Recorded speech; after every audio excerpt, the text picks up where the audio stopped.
Meanwhile, Ben Carson taking the gloves off ahead of tonight's debate. The former neurosurgeon hoping for more time to shine on the Iowa stage. And when asked about Trump's boycott of the event, the good doctor says there's no excuse for it. Whether you've been treated unfairly or not is really relatively irrelevant. I mean, I've certainly been treated unfairly with all these lies that have all been disproven. But nevertheless, you know, that goes with the territory. That prepares you for the White House because it's going to be even worse than that. Joining me now, Ben Carson's campaign chairman, Major General Robert Dees. General, great to see you again. A little more oxygen in the room tonight. What do you think will happen to the good doctor as a result of Donald Trump not being there? Well, I think, as always, he'll focus his message not on personality or politics, but on the American people. So I have great expectations for Dr. Carson tonight. As always, he will not engage in schoolyard fights, but he'll point the people towards moral high ground and where America really needs to go to continue allowing our Americans of all stripes to climb the ladder of opportunity. You know, one base which has been very appreciative of Dr. Carson, his personality, his message, have been evangelicals, and yet you had Jerry Falwell, Jr. coming out for Donald Trump. Did that surprise you? Well, I think he speaks for himself. I think the Liberty community was somewhat surprised. But were you trying to get that endorsement yourself?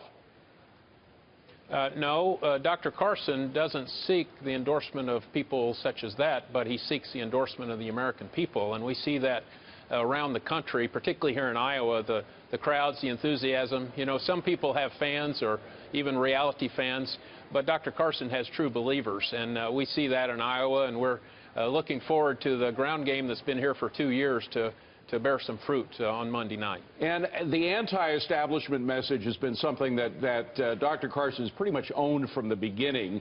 Other people have tried to present themselves as that, but now that you see people like John McCain and Chuck Grassley coming out for Donald Trump, it seems as though Dr. Carson can claim that mantle better for himself, can he not?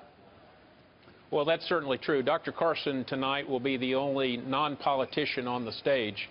And then I would ask rhetorically of people in America, do we want volume or do we want values? Do we want divisiveness or do we want a unifier who can go into the inner cities of America and help heal the rifts across the racial lines or many other special interest lines of division at this time? So Dr. Ben Carson can be a uniter in chief. He can be, but as much can. Yeah, go ahead, well, please. I was just going to say, the last debate, the FBN debate, you said to me, in fact, that we were going to see a more combative Ben Carson. We didn't really see that. Is he going to try to do this time, in this debate, what I don't think a lot of people saw him do in the last debate? Be more combative, be more strident. Right. Well, I think he'll be more resolute, more committed to interrupting, more committed to being a truth teller. He'll never be uncivil as the others are, but that's what makes him presidential above the rest. Okay. By the way, General, our sympathies and condolences to the family of Braden Joplin, who was tragically killed in that car crash. I know he was a great guy, and again, our sympathies for the campaign and his family. Thank you, David. I attended the funeral in Texas on Monday. Candy Carson was there also, over 500 people in attendance. And we call it the Braden effect because we do not want Braden's life to be in vain. He strongly believed in what Dr. Carson stands for, and so it gives us new motivation. Well, our prayers to his family and to the campaign for that. Thank you very much, General. Appreciate it.